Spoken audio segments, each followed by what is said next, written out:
इच्छा, आशा, अपेक्षा, आकांक्षा, यही सब मानव समाज के चालक होते नहीं।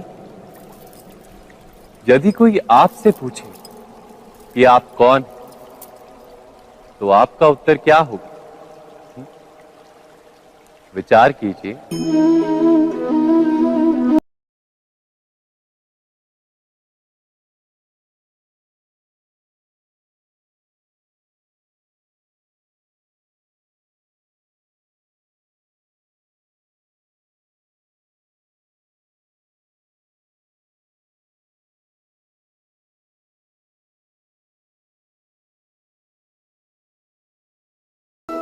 नहीं मार पाते। इच्छाएं उन्हें दौड़ाती हैं जिस प्रकार मृग तृष्णा मृग को दौड़ाती।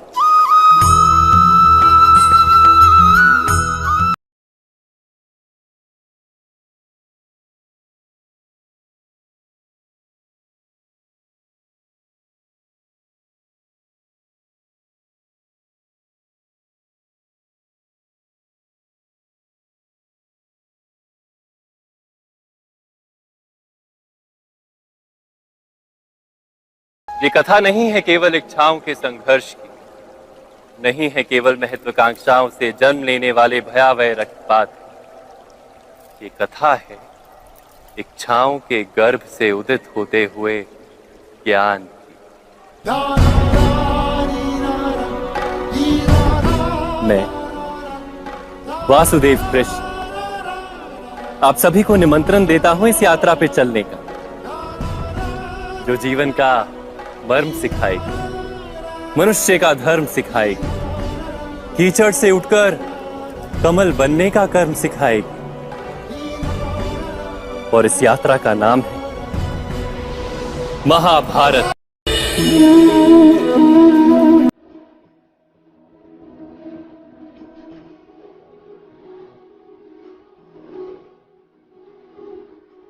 संतानों के भविष्य को सुख से भरने का प्रयत्न करना, यही हर माता पिता का प्रथम कर्तव्य होता है, जिन्हें आप इस संसार में लाएं और जिनके कर्मों से ये जगत आपका भी परिचय पाएगा भविष्य में।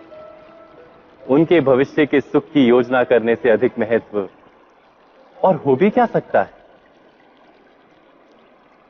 किंतु सुख और सुरक्षा, क्या ये मनुष्य के कर्मों से प्राप्त नहीं होते?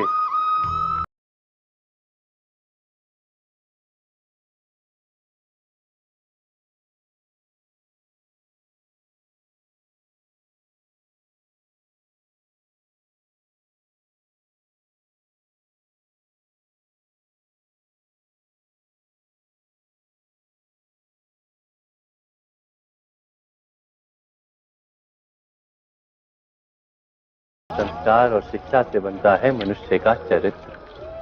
अर्थात माता पिता अपनी संतानों का जैसा चरित्र बनाते हैं, ऐसा ही बनता है उनका भविष्य। किंतु फिर भी अधिकतर माता पिता अपनी संतानों का भविष्य सुरक्षित करने की चिंता में उनका चरित्र निर्माण का कार्य भूल ही जाते हैं। वस्तुतः जो माता पिता अपनी संतानों के भविष्य की चिंता करते हैं, उनकी संतानों को कोई लाभ नहीं होता। किंतु जो माता पिता अपने संतानों के भविष्य की नहीं, उनके चरित्र का निर्माण करते हैं, उन संतानों की प्रशस्ति समस्त संसार करता है। स्वयं विचार कीजिए।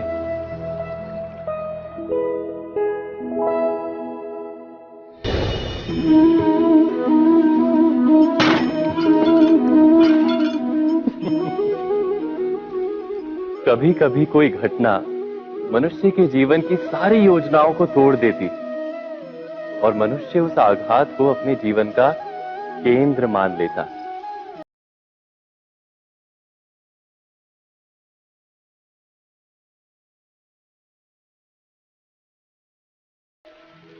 जिस प्रकार किसी ऊंचे पर्वत पर सर्वप्रथम चढ़ने वाला उस पर्वत की तलाई में बैठकर जो योजना बनाता है, क्या वही योजना उसे उस पर्वत की चोटी तक पहुंचाती है? नहीं।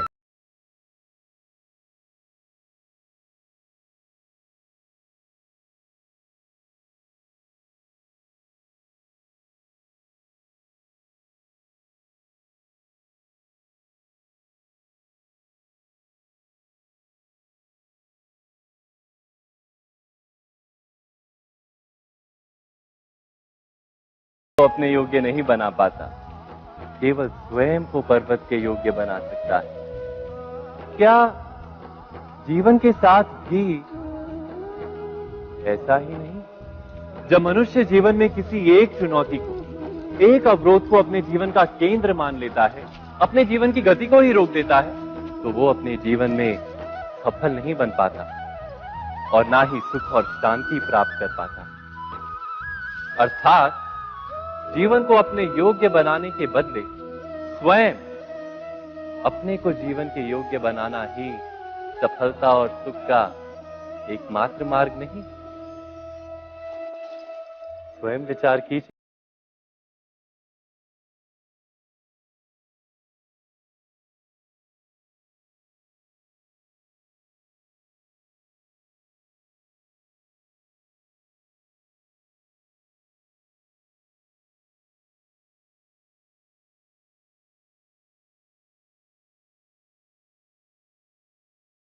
भविष्य में इच्छा पूर्ण होगी ऐसी कल्पना करता रहता है, किंतु जीवन जीवन ना तो भविष्य में है ना अतीत में।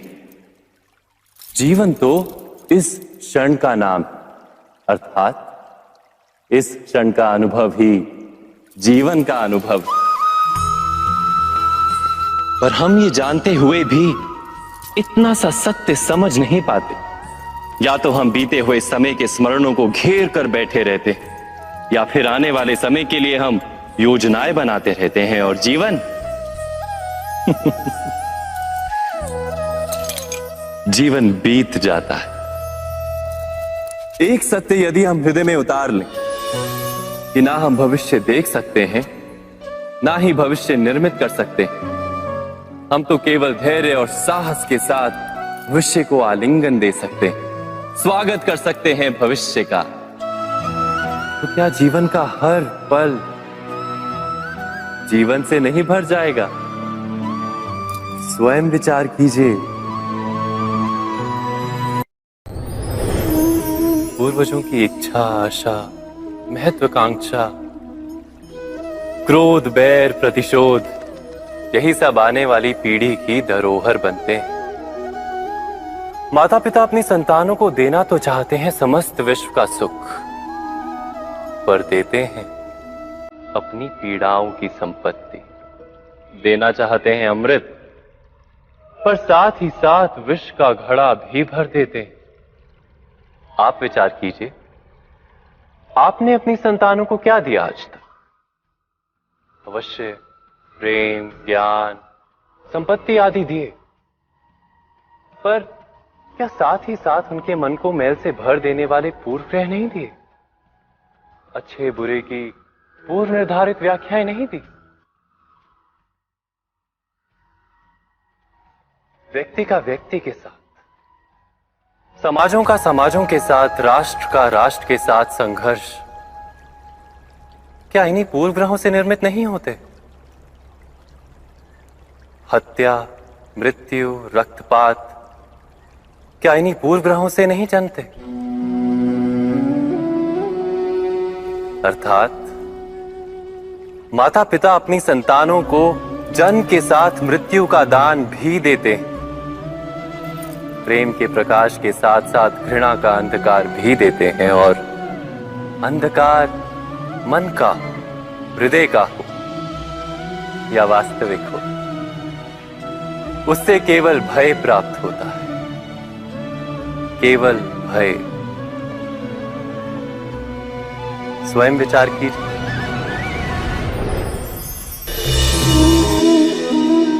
मनुष्य के हृदय में भय का साम्राज्य रहता है सदा। कभी संपत्ति के नाश का भय, कभी अपमान का भय, कभी अपनों से छूट जाने का भय। इसीलिए भय का होना सबको स्वाभाविक ही लगता है। क्या कभी विचार किया है, जो स्थिति अथवा वस्तु भय को जन्म देती है, क्या वहीं से वास्तव में दुख आता है? नहीं, ऐसा तो कोई नियम नहीं।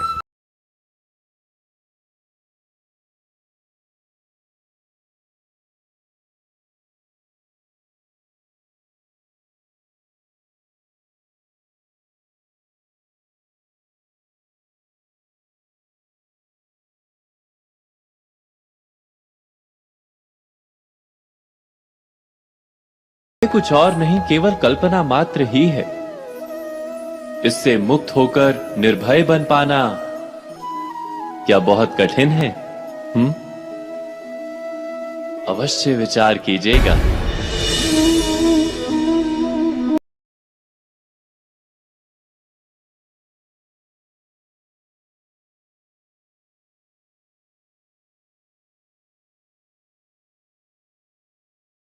कोई बहुत तेजी से दौड़ नहीं पाता तो कोई अधिक भार नहीं उठा पाता। कोई असाध्य रोग से पीड़ित रहता है तो कोई पढ़े हुए पाठों को स्मरण में नहीं रख पाता। ऐसे अनेकों उदाहरण और भी हैं। क्या आप किसी ऐसे व्यक्ति को जानते हैं जिसे सब कुछ प्राप्त हो और हम जीवन की उस एक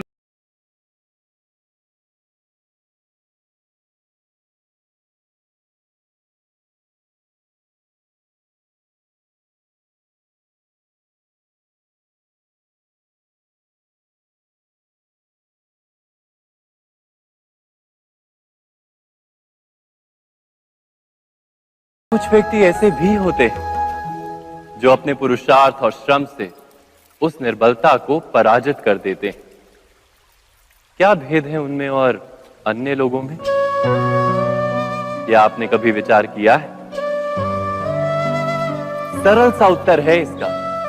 जो व्यक्ति निर्बलता से पराजित नहीं होता, जो पुरुषार्थ करने का साहस रखता है हृदय में, वो निर्बलता को पार कर जाता है। अर्थात निर्बलता अवश्य ईश्वर देता है, किंतु मर्यादा मनुष्य का मन ही निर्मित करता है। स्वयं विचार कीजिए।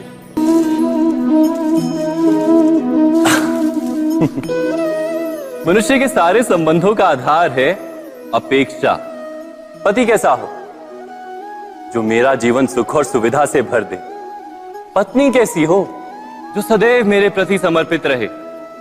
संतान कैसी हो जो मेरी सेवा करे, मेरा आदेश माने?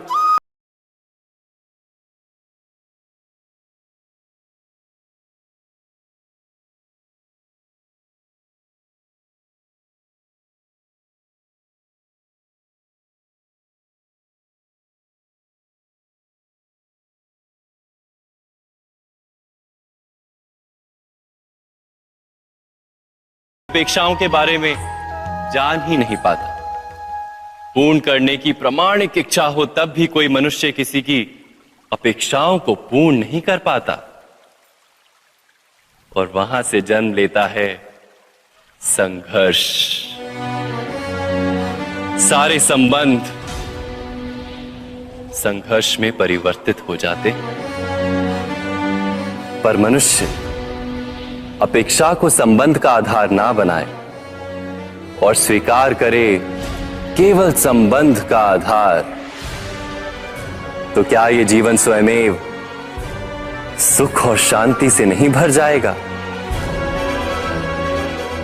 स्वयं विचार कीजिएगा।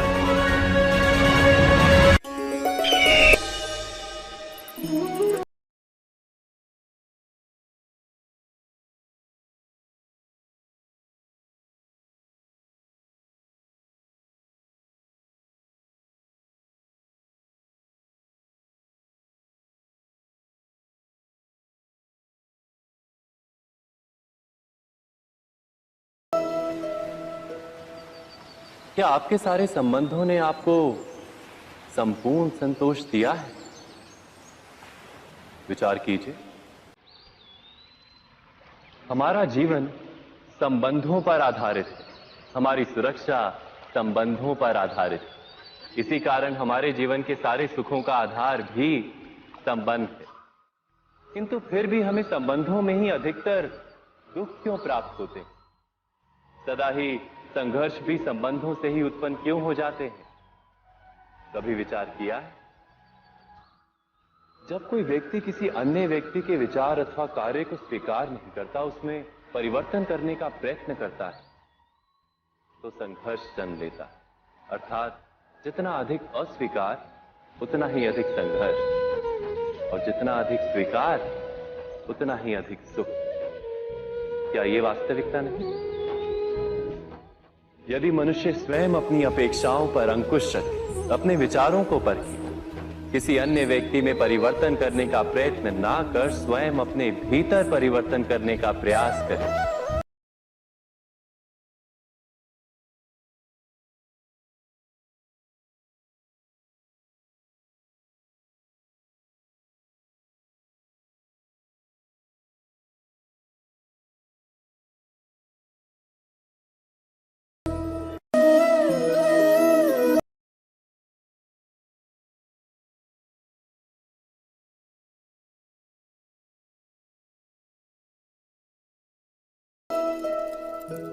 जब किसी व्यक्ति को किसी घटना में अन्याय का अनुभव होता है तो वो घटना उसके अंतर को झकझोर देती, समस्त जगत उसे अपना शत्रु प्रतीत होता है।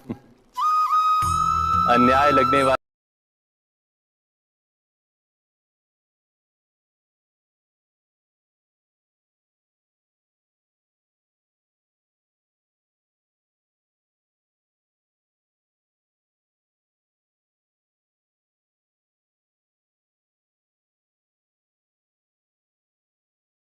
आस्था और विश्वास का नाश है। किंतु ये न्याय क्या है? न्याय का अर्थ क्या है? अन्याय करने वाले को अपने कार्य पर पश्चाताप हो और अन्याय भुगतने वाले के मन में फिर से विश्वास जगे समाज के प्रति। इतना ही अर्थ है ना न्याय का। किंतु जिसके हृदय में धर्म नहीं होता वो न्याय को छोड़कर बैर और प्रतिशोध को अपनाता है, हिंसा के बदले प्रतिहिंसा की भावना लेकर चलता है, स्वयं भोगी हुई पीड़ा से कहीं अधिक पीड़ा देने का प्रयत्न करता है और इस मार्ग पर चलते अन्याय को भुगतने वाला स्वयं अन्याय करने लगता है। शीघ्र ही वो अपराधी बन जाता है। अर्थात न्याय और प्रतिशोध के बीच बहुत कम अंतर होता है और इसी अंतर का नाम है धर्म। क्या ये सत्य नहीं? स्वयं विचार कीजिए। दो व्यक्ति जब निकट आते हैं तो एक दूसरे के लिए सीमाएं और मर्यादाएं निर्मित करने का प्रयत्न अवश्य करते हैं।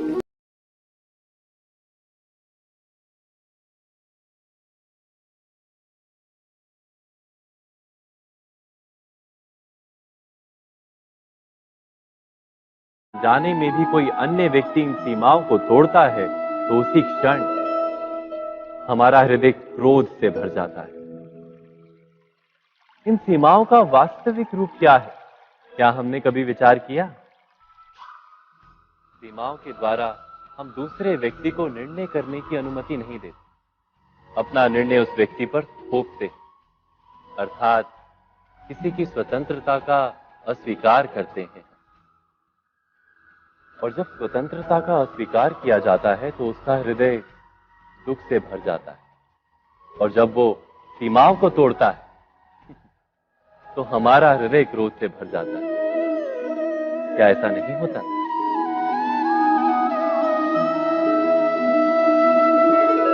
पर यदि एक दूसरे की स्वतंत्रता का सम्मान किया जाए तो किसी मर्यादाओं या सीमाओं की आवश्यकता ही नहीं होती। अर्थात जिस प्रकार स्वीकार किसी संबंध का देह है, क्या वैसे ही स्वतंत्रता किसी संबंध की आत्मा नहीं? स्वयं विचार कीजिए।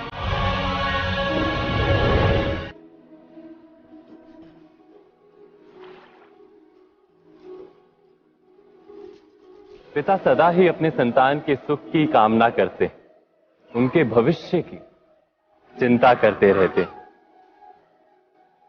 इसी कारणवश सदा ही अपने संतानों के भविष्य का मार्ग स्वयं निश्चित करने का प्रयत्न करते रहते। जिस मार्ग पर पिता स्वयं चला है, जिस मार्ग के कंकर पत्थर को स्वयं देखा है, मार्ग की छाया, मार्ग की धूप को स्वयं जाना है, उसी मार्ग पर उसका पुत्र भी चले। यही इच्छा रहती है हर पिता की। निसंदेह उत्तम भावना है ये। किंतु 3 प्रश्नों के ऊपर विचार करना हम भूल ही जाते हैं। कौन से प्रश्न? प्रथम प्रश्न, क्या समय के साथ प्रत्येक मार्ग बदल नहीं जाते? क्या समय सदा ही नई चुनौतियों को लेकर नहीं आता? तो फिर बीते हुए समय के अनुभव नई पीढ़ी को किस प्रकार लाभ दे सकते हैं? दूसरा प्रश्न, क्या प्रत्येक संतान अपने माता पिता की छवि होता है? हाँ, संतानों को संस्कार तो अवश्य माता पिता देते हैं, किंतु भीतर की क्षमता तो ईश्वर देते हैं। तो जिस मार्ग पर पिता को सफलता मिली है, विश्वास है कि उसी मार्ग पर उसकी संतानों को भी सफलता और सुख प्राप्त होगा। तीसरा प्रश्न, क्या जीवन के संघर्ष और चुनौतियां लाभकारी नहीं होती? क्या प्रत्येक नया प्रश्न एक नए उत्तर का द्वार नहीं खोलता? तो फिर संतानों को नए नए प्रश्नों, संघर्षों और चुनौतियों से दूर रखना, ये उनके लिए लाभ करना कहलाएगा या हानि पहुंचाना? अर्थात जिस प्रकार संतान के भविष्य का निर्माण करने के बदले उसके चरित्र का निर्माण करना श्रेष्ठ है, वैसे संतानों के जीवन का मार्ग निश्चित करने के बदले उन्हें नए संघर्षों के साथ जूझने के लिए मनोबल व ज्ञान देना अधिक लाभदायक नहीं होगा? स्वयं विचार कीजिए। सबके जीवन में ऐसा प्रसंग अवश्य आता है कि सत्य कहने का निश्चय होता है हृदय में, किंतु मुख से सत्य निकल नहीं पाता।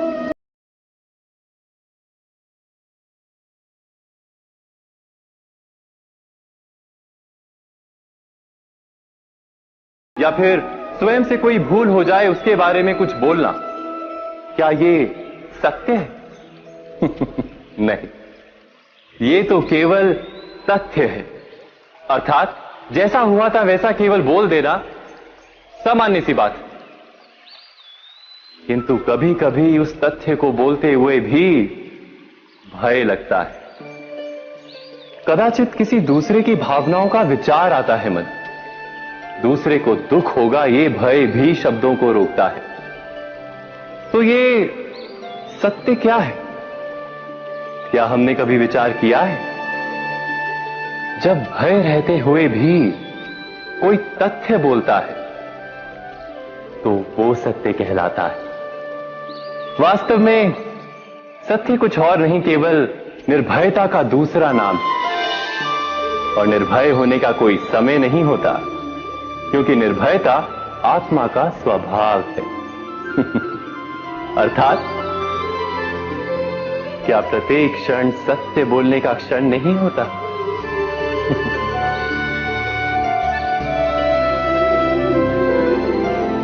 स्वयं विचार कीजिए। जब भी किसी की आशा और इच्छा भंग होती है तो उसका हृदय क्रोध से भर जाता है। जिस व्यक्ति को वो अपना अपराधी समझता है उसे दंड देने का प्रयत्न करता है। पर क्या हमारी इच्छा या आशा का भंग होना क्या सदा ही किसी का अपराध होता है? इच्छाओं के अपूर्ण रहने के तो कई कारण हो सकते हैं। कुछ तो संजोग के कारण अधूरी रह जाती हैं और कुछ नियति के कारण। और कभी कभी इच्छाओं का स्वरूप ही ऐसा होता है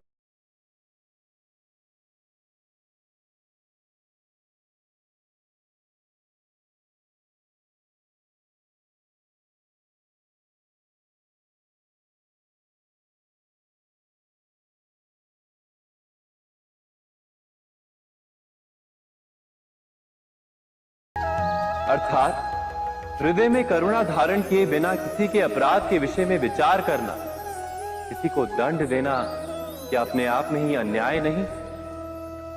स्वयं विचार कीजिए।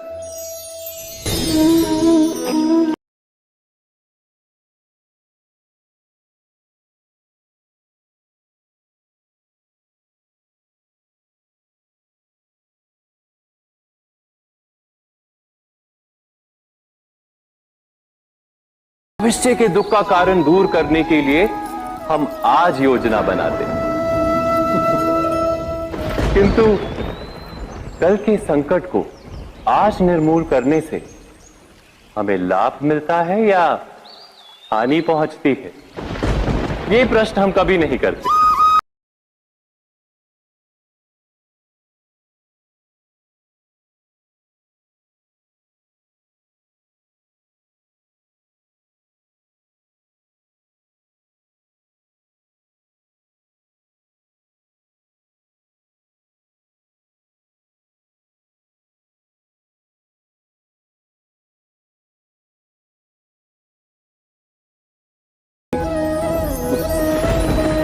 यही तो जगत का चलन है। वस्तुतः संकट ही शक्ति के जन्म का कारण है। प्रत्येक व्यक्ति जब संकट से निकलता है तो एक पद आगे बढ़ा होता है, अधिक चमकता है, आत्मविश्वास से अधिक भरा होता है, न केवल अपने लिए अपितु विश्व के लिए भी। क्या ये सत्य नहीं? वास्तव में संकट का जन्म है एक अवसर का जन्म, अपने आप को बदलने का, अपने विचारों को ऊंचाई पर करने का अवसर, अपनी आत्मा को बलवान और ज्ञान मंडित बनाने का अवसर। जो ये कर पाता है उसे कोई संकट नहीं होता, किंतु जो ये नहीं कर पाता वो तो स्वयं एक संकट है विश्व के लिए। विचार कीजिए।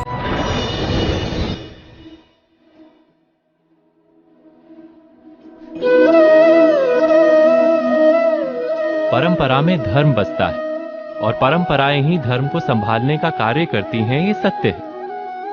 पर क्या केवल परंपरा ही धर्म है? विचार कीजिए।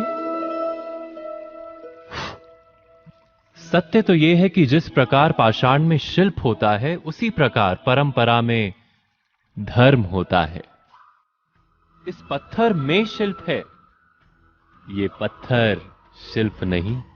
शिल्प को उजागर करने के लिए उसे तोड़ना पड़ता है, अनावश्यक भागों को दूर करना पड़ता है। ठीक उसी प्रकार परंपराओं में धर्म ढूंढना पड़ता है। जिस प्रकार इंद्र पूजा की परंपरा को तोड़कर गोवर्धन पूजा का धर्म ना ढूंढा जाता, तो यादवों को उनकी मुक्ति का मार्ग नहीं मिल पाता। अर्थात परंपरा को पूर्णता छोड़ देने वाला धर्म से वंचित रह जाता है और परंपरा का अंध अनुकरण करने वाला भी धर्म को प्राप्त नहीं कर पाता। कहते हैं हंस के पास नीर क्षीर विवेक होता है, दूध में मिले पानी को छोड़कर केवल दूध ही ग्रहण करता है। तो क्या सच्चा धर्म प्राप्त करने के लिए हृदय में ज्ञान से जन्मा विवेक आवश्यक है? और ऐसे विवेक के बिना जिसे धर्म मान भी लिया जाए, जो वास्तव में धर्म ना भी हो, ऐसा भी तो हो सकता है। स्वयं विचार कीजिएगा।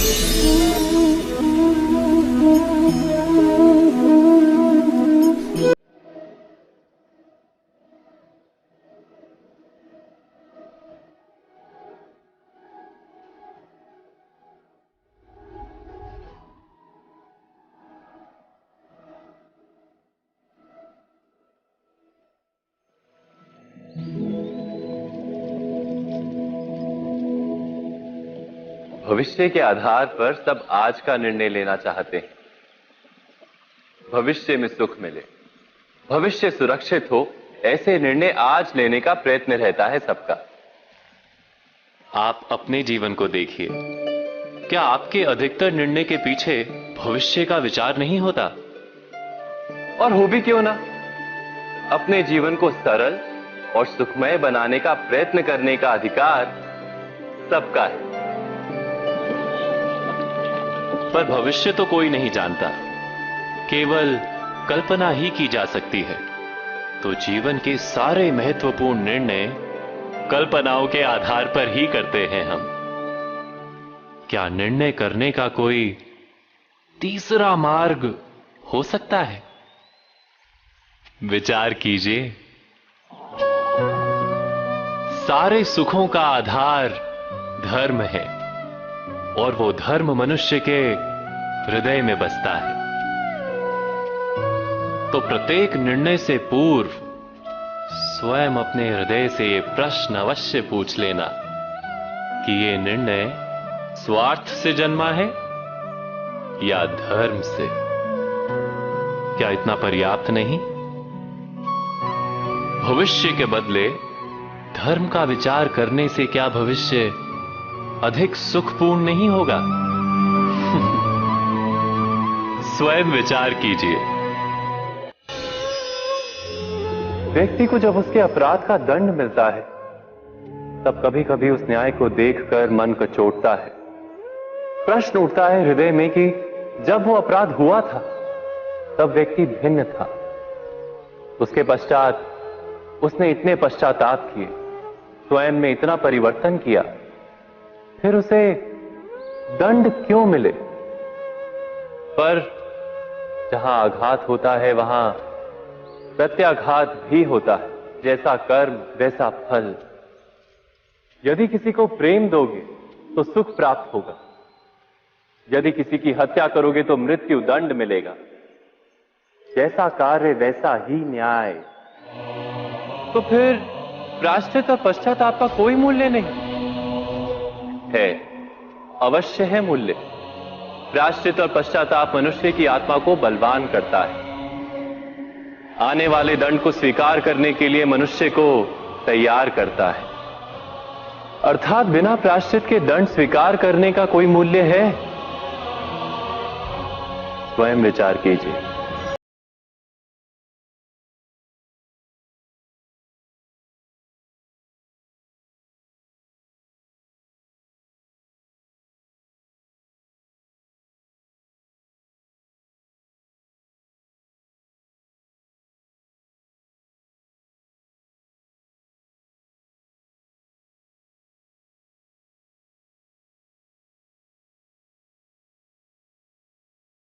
पर दुष्ट आत्मा को क्या प्राप्त होता है ये भी देखिए।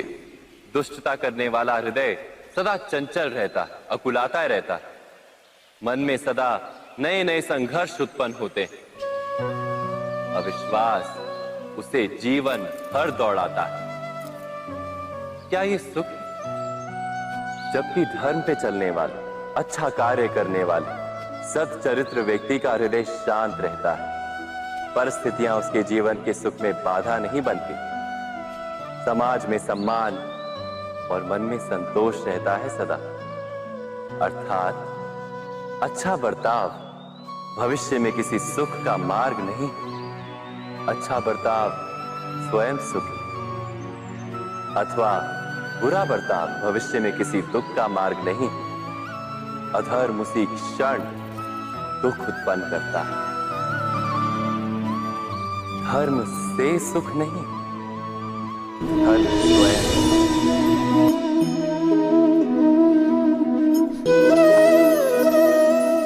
सत्ता की लालसा सबके हृदय को घेरे रहती है। प्रत्येक व्यक्ति अपना एक राष्ट्र निर्मित करने का प्रयत्न अवश्य करता है। फिर वो राष्ट्र गुरु राष्ट्र की भांति बहुत बड़ा हो या फिर अपने परिवार तक सीमित हो, वो सत्ता प्राप्त करने का प्रयास अवश्य करता है। किंतु सत्ता का वास्तविक रूप क्या है? क्या हमने कभी विचार किया है? एक मनुष्य जितने अधिक लोगों के जीवन को प्रभावित कर सके, जितने अधिक लोगों के जीवन की स्वतंत्रता पर अंकुश रख सके, उतनी ही अधिक सत्ता का अनुभव करता है वो। सत्ता का वास्तविक रूप ही है अन्य के जीवन पर स्वयं का प्रभाव। किंतु क्या वास्तविक प्रभाव प्रेम, दया, करुणा और धर्म से निर्मित नहीं होता? जब भी मनुष्य कठोरता और अधर्म से सत्ता प्राप्त करने का प्रयत्न करता है, तब वो दूसरों के हृदय में विरोध अथवा विद्रोह को जन्म देता है। और परिणाम कुछ इस प्रकार। हां, कुछ समय के लिए वो स्वयं को प्रभावी और शक्तिशाली अवश्य पाता है, किंतु वो वास्तविक सत्ता नहीं। यही कारण है कि भृगु और वशिष्ठ जैसे ऋषियों की आज भी पूजा की जाती है। रावण और हिरण्यकश्यप की नहीं। इस पर तो आप विचार अवश्य करें। सत्य कहा ना।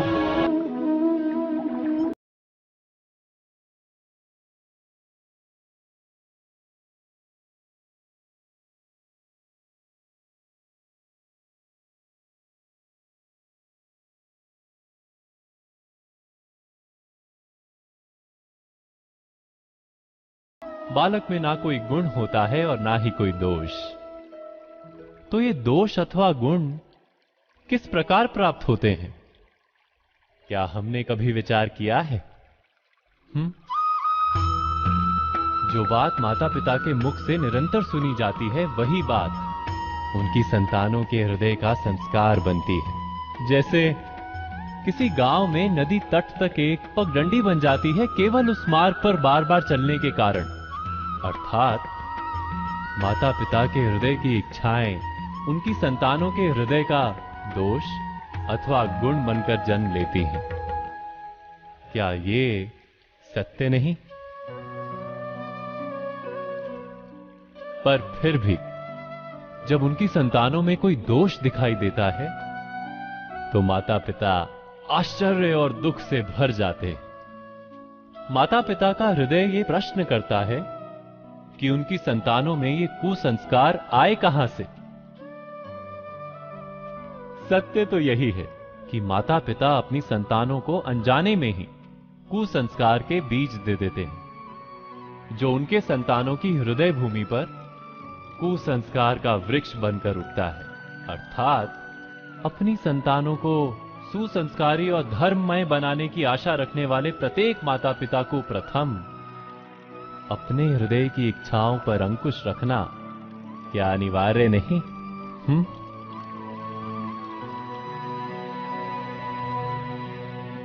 प्रत्येक माता पिता इस पर विचार अवश्य कीजिएगा।